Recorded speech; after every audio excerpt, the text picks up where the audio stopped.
This week, I'm delighted to introduce you to my friend Siân Goodspeed, who asks you to imagine a world where we all view each other through the lens of compassion rather than judgment, and imagine viewing yourself through that same lens.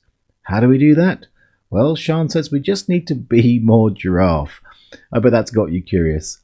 Well, Siân's a busy lady. She's a mum of 2 daughters who she homeschools. Also, she runs Flying Start Tuition, which is a successful and award-winning tuition company offering innovative approaches that combine techniques from Neuro-Linguistic Programming, or NLP, with more traditional teaching methods.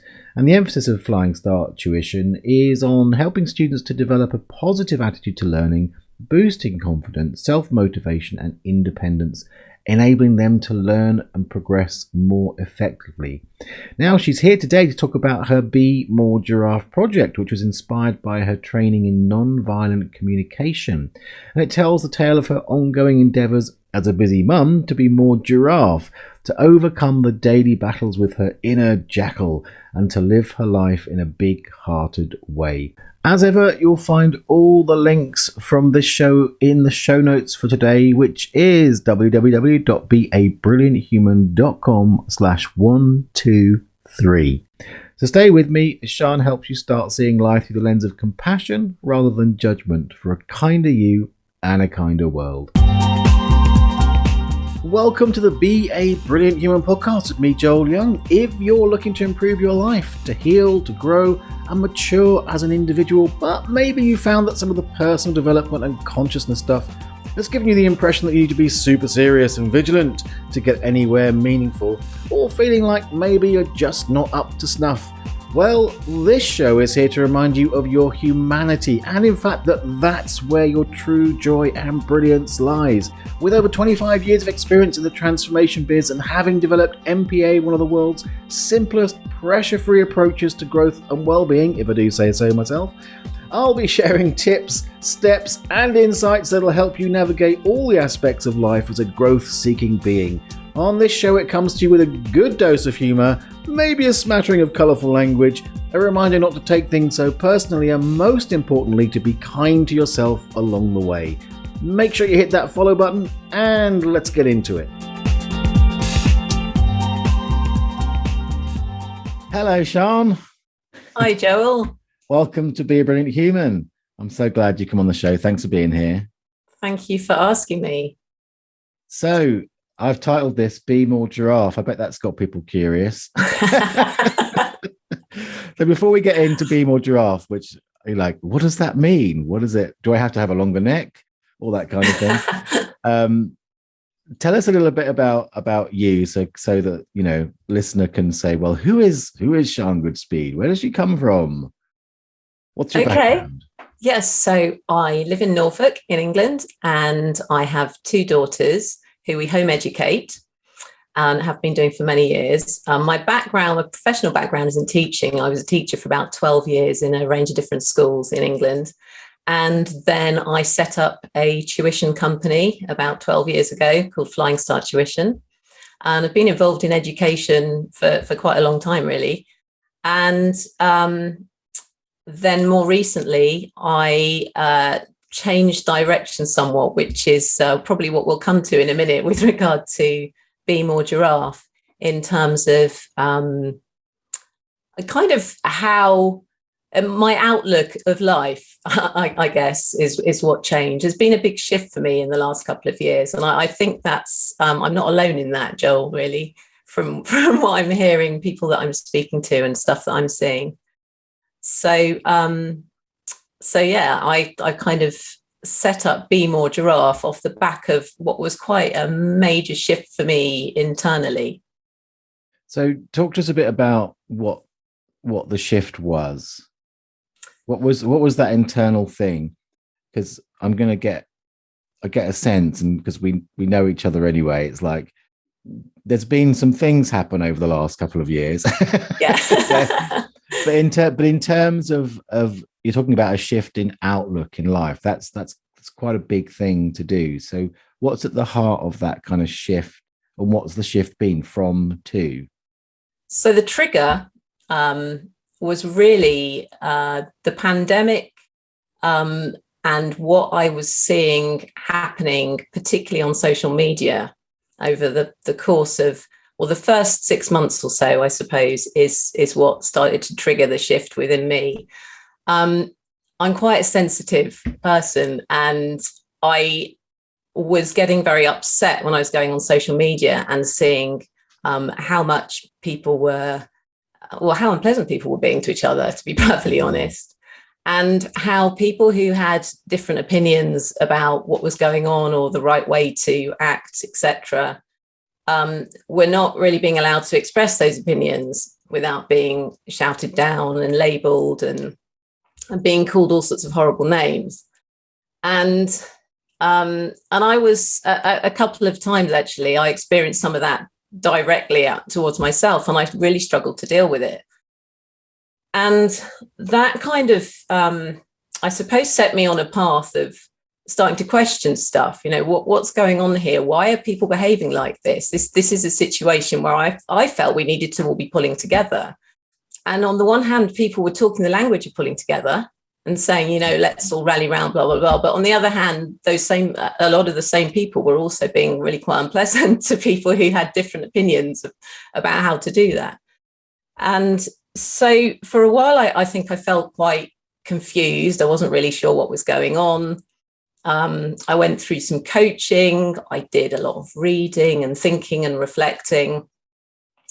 And I came back to something which I've been training in actually for a long time, on and off, probably for about 8 years, which is nonviolent communication.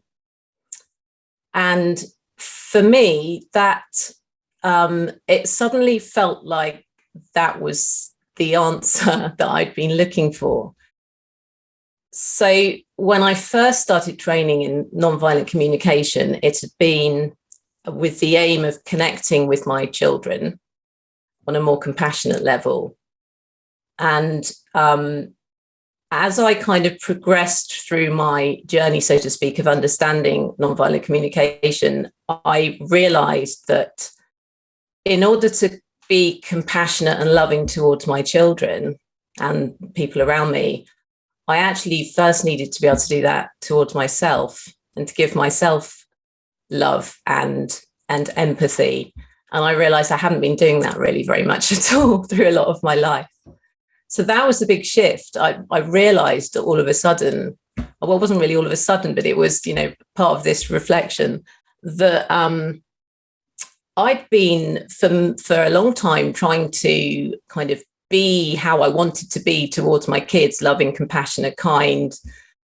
And I was struggling to do that on a daily basis because of the inner critic, the voice in my head, really, that was telling me that, you know, I wasn't doing it right, I was no good, blah, blah, blah, constantly judging and blaming myself. And I realized when I was looking at what was going on in social media, or what I think I realized was that it wasn't just me experiencing this. No. And a lot of how we communicate with other people is a reflection of how we communicate internally with ourselves. I agree. I think I had the same response seeing the sort of communication style of people, especially in those periods. And I've done podcasts on you know, the effect of polarization in society and those things. And you know, this is the Be a Brilliant Human show. I'm fascinated by humans in all of their wondrous beauty and horror as well, because all of it to some degree is inside of us. And I love that you made that connection, you know, inspired by, you know, you work with kids, the Flying Start tuition is like for kids, and then this is for kids, like for your kids, but you had to come back to you and go, oh, my inner dialogue isn't very non-violent. Non-violent communication, I know of non-violent communication. Just, and when I first heard of non-violent communication, just the name of it was like, yes. And there's a lot of, you know, there's a lot of clever violent communication that is fairly ordinary or normalized in our society.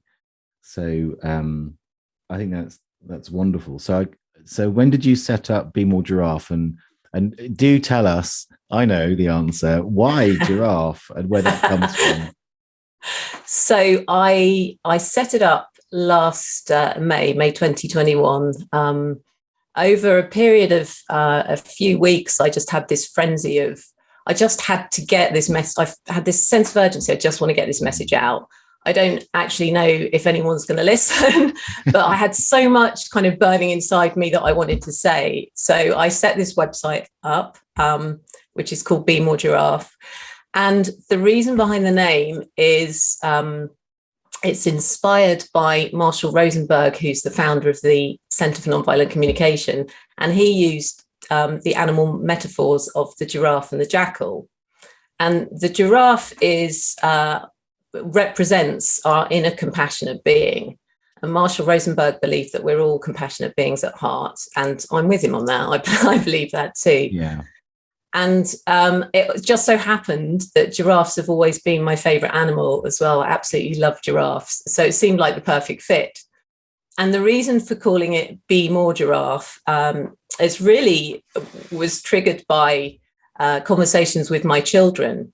Because when I first started to learn about nonviolent communication, I was really inspired and thought not only is this going to help me communicate with them, but also help them to understand about how we use language and how we think about and communicate with ourselves and those around us. And obviously animals and children, you know, that they go together well. And so I actually bought myself a giraffe puppet, which you might be able to see. I can see behind it. I was gonna, if you hadn't raised it, I would have done that. Can we see the puppet? You can, yeah. This will be the screenshot for the thumbnail right here. This is Geraldine, as named by my kids. Yeah. So the reason I bought the puppets, well, actually, to be honest, I love cuddly toys myself anyway. I've always been a sucker for them. But I thought it's a brilliant way to teach the concept to my kids. And so I bought Geraldine. There's also a jackal who I will introduce. Oh, I hope the jackal's got a name as well. Geraldine the giraffe. This is Jeremy. Jeremy. Apologies to Jeremys across the world. Yeah. He's a very friendly kind of jackal, though. So the reason the phrase "Be More Giraffe" came about was because I was having a bit of a jackal-y moment, and I'll explain that in a moment, in front of my children. And basically one of them said, "Mommy, just be more giraffe." I love it. Out of the mouth of babes. Yeah, and the puppet is featured in a number of family arguments that we had as well over the time. You know, at one point, my daughter, actually, I was being really jackally, and my daughter went out the room and came back in, just put Geraldine down on the table in front of me and walked back out again. And so I kind of thought, yeah, brilliant. So and she helps me to remember to be more giraffe. I see Geraldine, we sort of have her around the house, and I have various pictures of giraffes as well. And also it helps the children to understand the concept. You can kind of embody being a giraffe, and having that visual representation really helps. So Geraldine represents who we are when we're connected to our inner compassionate beings. And that is being present in the moment, connected with our feelings, noticing how we are feeling in any moment, and communicating from that place, rather than communicating from the jackal place, which is when we're disconnected from our giraffes. So we use and are conditioned into using jackal language in everyday life, which is what you were referred to a moment ago, and you talked about it being normalized, and we don't even realize we're doing it. And as you know, a lot of the time when we communicate with people, we're doing so from an automatic response, and it's not really based upon what's happened there in that moment or what that other person's really thinking or what their behavior really means. It's about the stories we're telling ourselves about that behavior or that action. And so that is really what jackal behavior and communication is. It's when we're disconnected from our giraffes. And a lot of that behavior is used a lot of that language is used in everyday communication, and it's reinforced through so many structures in our society, such as school. It's about, right, wrong thinking, judging and blaming. The giraffe is about being in choice and being responsible for our actions. And the jackal is kind of automatic, a lot of the time stuck in the past because you're not really present in that moment with that person.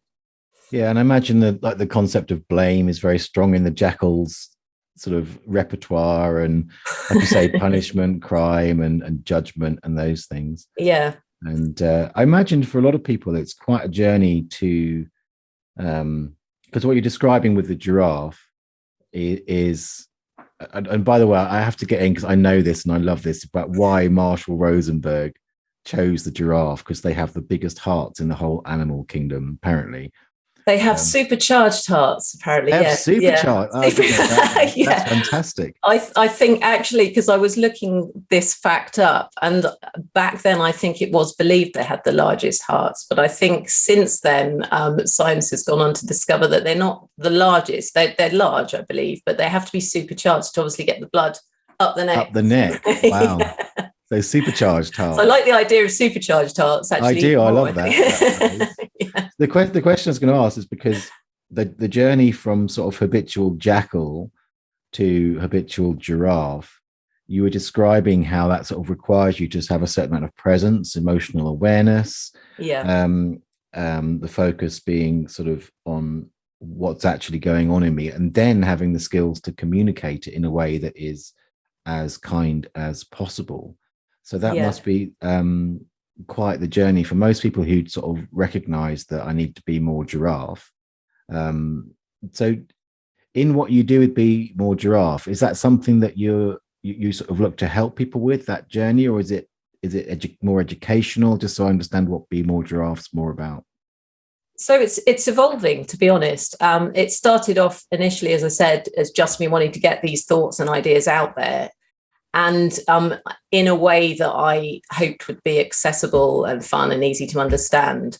I have written various blogs, and my next step is that I want to start creating some workshops to help people with this concept and help them to embrace their inner giraffes.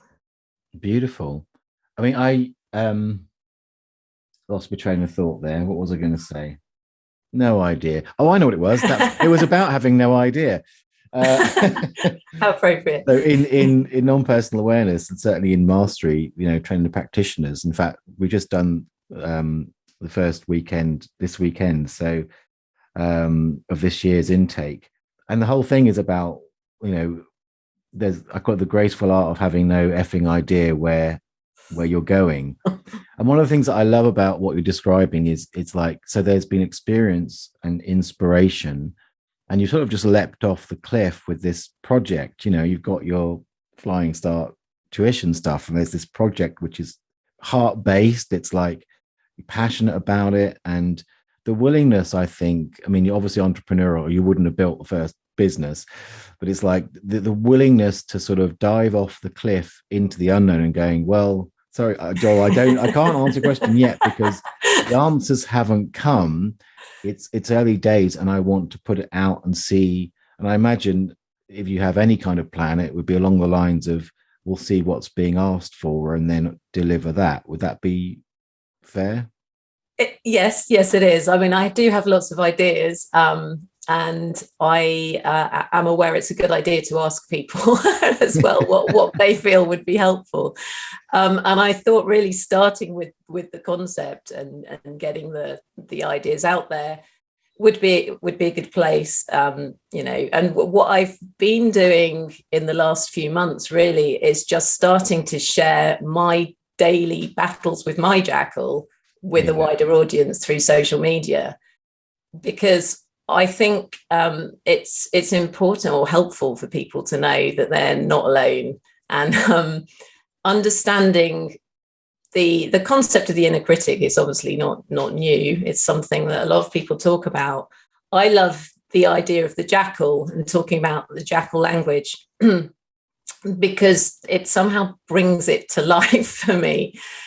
And my kids really get that as well. And I think that if we can help children to understand these things from very early on, then they will hopefully be able to grow up more in touch with their inner giraffes. Because I think a lot of the problems we're seeing in the world at the moment, for all time really, I suppose, around division and conflict, stems from the violent language that we use that's ingrained into our society. And a lot of people probably don't think about themselves as being violent. I didn't really, apart from when I would, have the red mist descend and just totally lose my shit, which I'll admit I do sometimes. I used to do it a lot more than I do now, thankfully. But, when we're shouting and yelling and that kind of thing, I guess a lot of us would say, yeah, that's me being violent, using violent language. But actually, violent language is pervasive. It's across society in so many ways, in the way we judge and evaluate and blame other people for things. And it causes this separation. It's causing people to think of, either I'm right, you're wrong, or they're right and I'm wrong. And therefore, if I'm wrong, I'm going to beat myself up about that. And that sets us up with this these feelings of not being good enough, feeling unhappy with ourselves and all of this sort of stuff, which, as you know, can lead to a lot of hurt and pain. And that can also ripple out into violent behavior as well.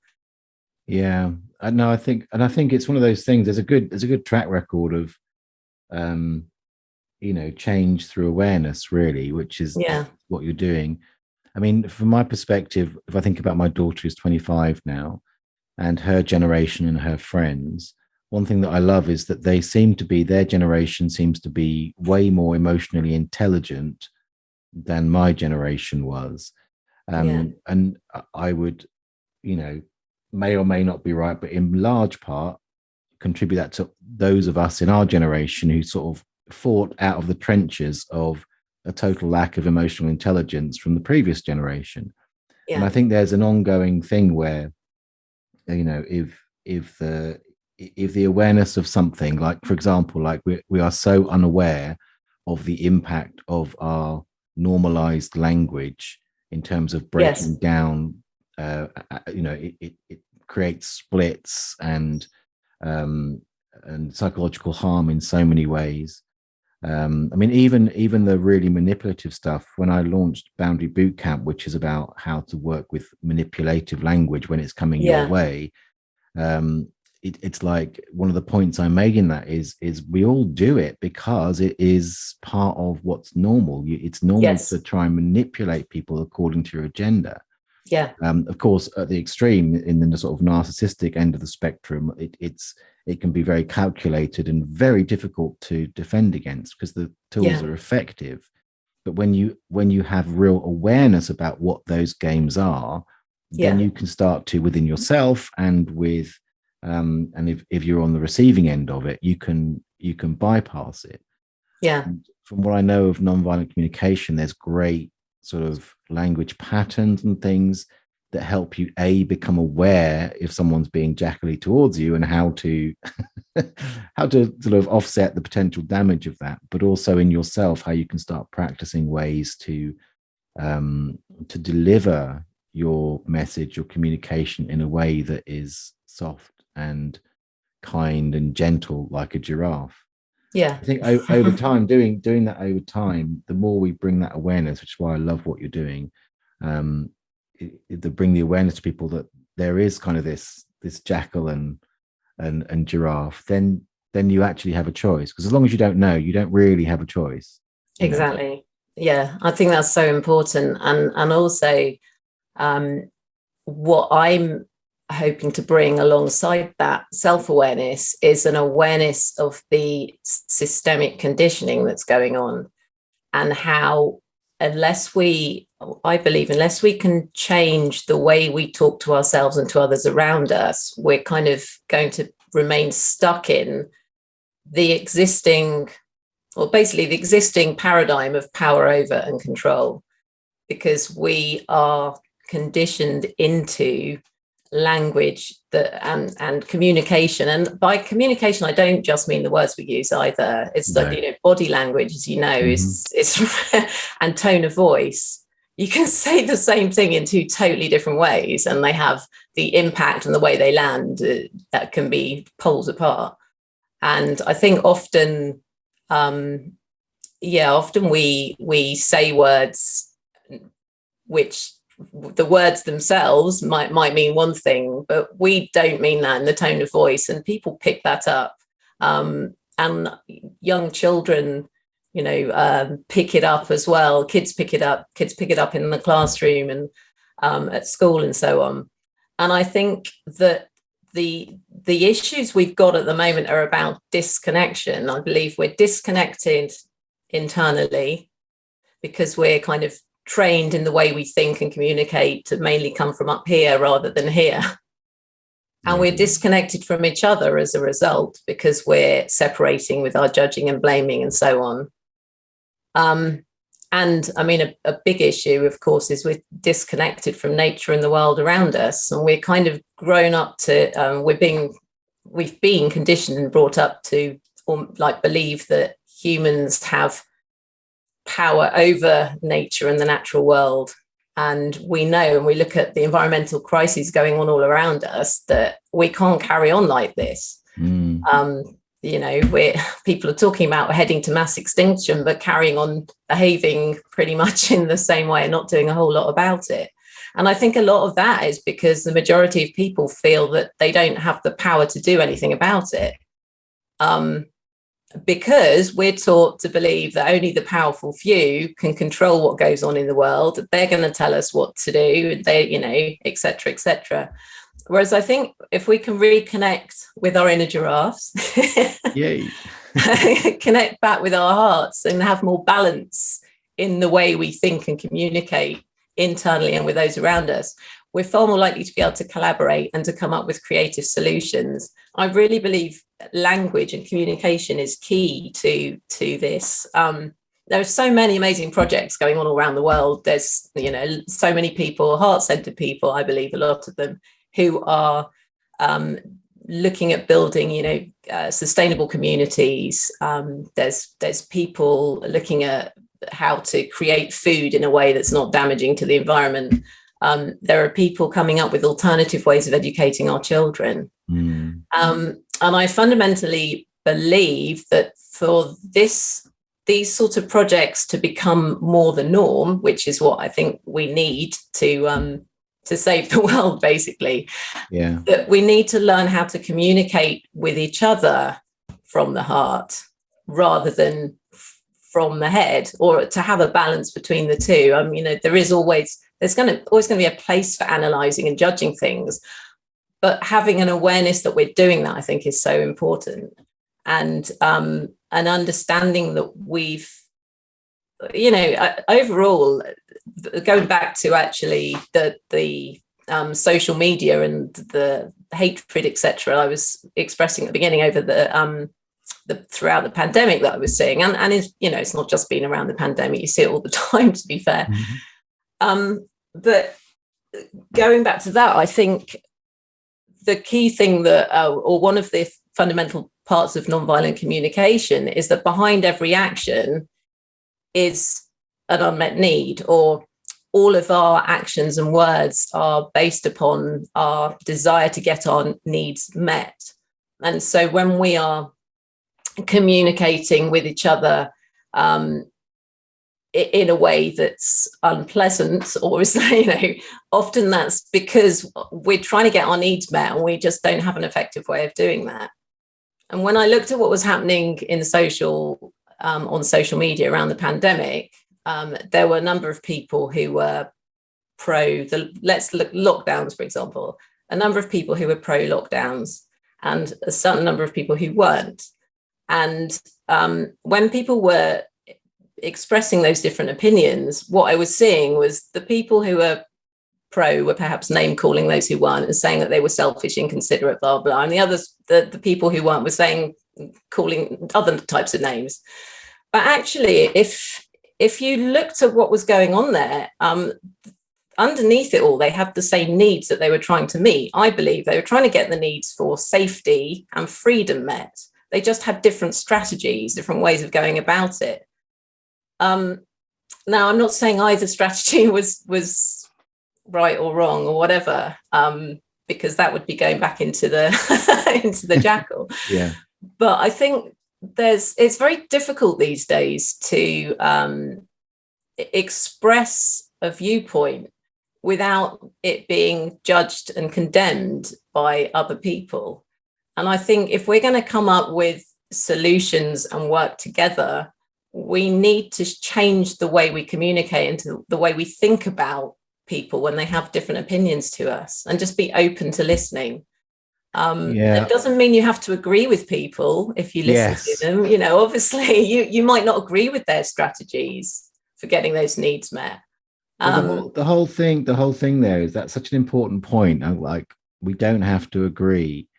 I think that there's some work in child development where they did a study where they sort of asked kids, you know, basically, what does it mean to be a friend? And at very early developmental stage, the criteria was they agree with me. That's like at 2-3 years old. Right. What I see is in the world, that kind of developmental stage has been pretty strongly arrested because so many grown-ups still have that basic idea that agreement makes you either you're with us or against us. If you agree, you're with us. Whereas I think the beauty of humanity is the difference, is the ability to have, we can disagree. I mean, there's times when you need to find a solution that common intention, I think, is the answer to that. That's why we talked last week about the harmony equation, the event that I run, which gives a really simple way to find when there's two either internal parts or external parts or you and another.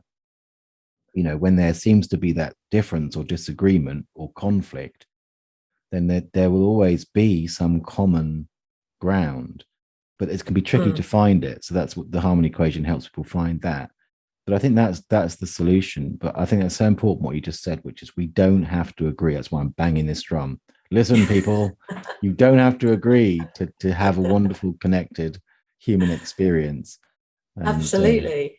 And how boring would it be if everybody did agree? I know, right? It's like, you know, yes, everyone wears black, you know, all agree, so there's no conflict. I don't like that. You know, it's, none of the creativity would be in this world without the friction of that creative friction of different ideas and the willingness to explore different ideas. And I think it's, you know, it can get really forgotten when there's these sort of seemingly important things. That could be misconstrued, seemingly important things. I'm not saying the pandemic wasn't important. I think it's important, but on so many ways that people don't notice why it's so important. Yeah. But it seems like you're very hopeful, and I'm glad, and I totally am with you. I do think that bringing awareness to it is one of the best ways to do it. And I know that you're doing that with an event you've got coming up on the 22nd of March. Did I get that date right? That's right. It's Tuesday, the 22nd. Tell us all about that. At 6:00. Thank you. Well, that is a talk, a free webinar, and I'm going to be talking more, expanding upon a lot of the ideas we've touched upon today, actually, and offering people some tips and ideas, suggestions for how they can get in touch with and nurture their own inner giraffes as well. Which I highly recommend. And hopefully people will come away from the talk feeling inspired and hopeful as to how they can basically spread some compassion in their own lives towards themselves and to those around them. Because I think if we're going to make any change and impact in the world, it does need to start within. And having a life that is joyful and meaningful to you as an individual is just so important. And I think often it almost gets overlooked in the sort of pressure to do more and to constantly be busy and achieving and so on. And I think it's really important for people to get back in touch with what lights them up, what's important to them. Yeah. Because as we've said, we are all different. We have different opinions, different versions of what that really is. So how would someone recognize if they need to be more giraffe? What would be the sort of symptoms? If I'm going about my life and I'm going, do I need to be more giraffe? You know, because I know one thing we do is we sort of tell little fibs to ourselves and say, well, I'm already so compassionate and I'm a good person. But that's very different from working through the sort of the jackal mind versus the giraffe mind. So how would I know that it's like this is going to be really good for me? I think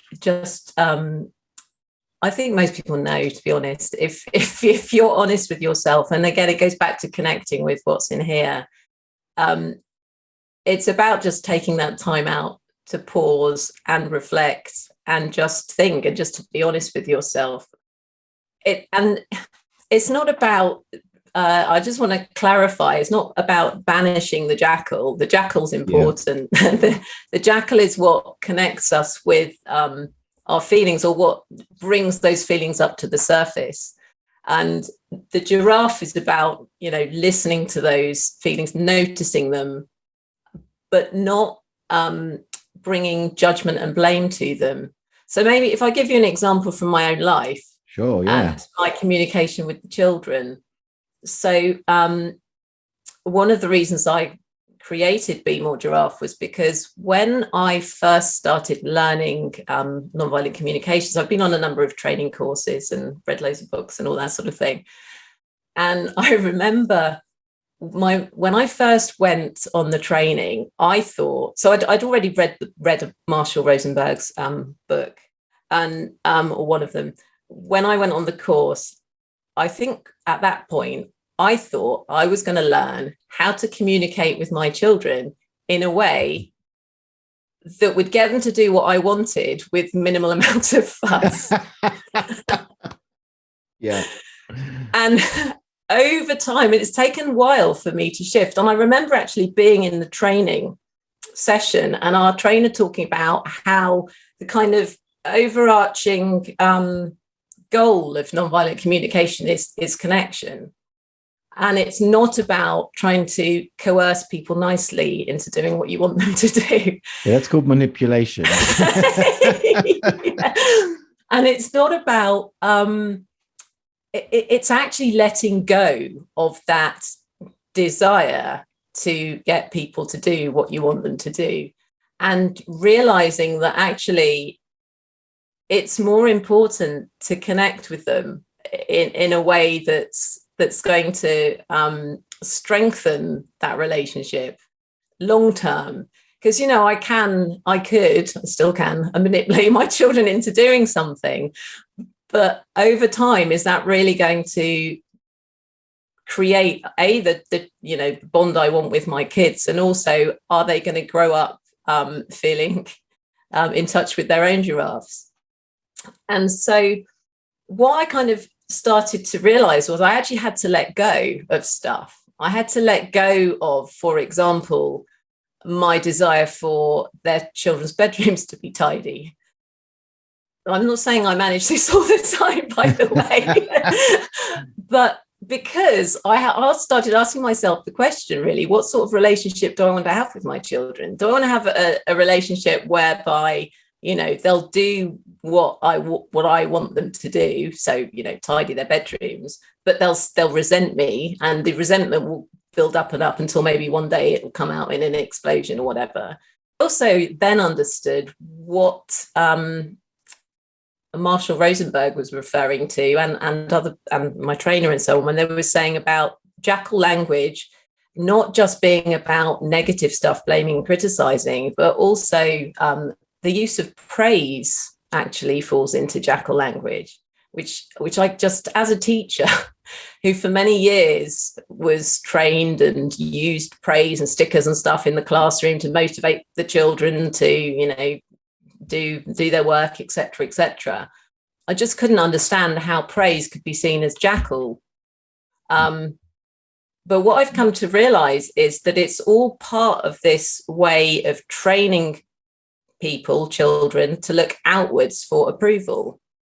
And when we're looking outwards for approval, then we're sort of losing touch with our intuition, and we're not trusting ourselves anymore. And then we grow up, a lot of us grow up kind of disconnected with our true purpose, what lights us up, etc., because we're constantly basically aiming to please others, whether that's in school, through work, etc. And so we kind of put the inner bits, all the yummy giraffe bits get put to one side, and the jackal kind of gradually takes over.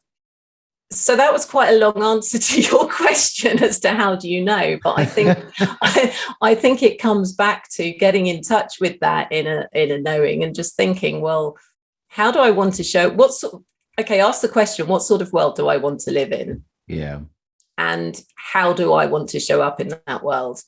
And that's a question that I've been asking myself for a while now. And actually, my MVC trainer that I'm training with at the moment, Arnina Cashton, also reminds us to ask that question. And those questions, I think they're so important. Because I realized that, yes, I was talking about NVC and being compassionate and kind, and I got a vision for the type of world I want to live in, but I wasn't actually living that. I was not being that every day. I mean, nobody can be something, every moment of every day.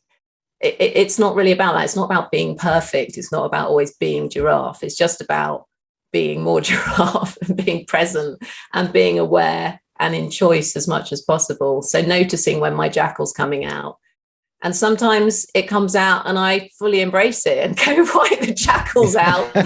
Mind out the way, everybody. She's coming out full force, and my husband and kids run for the hills.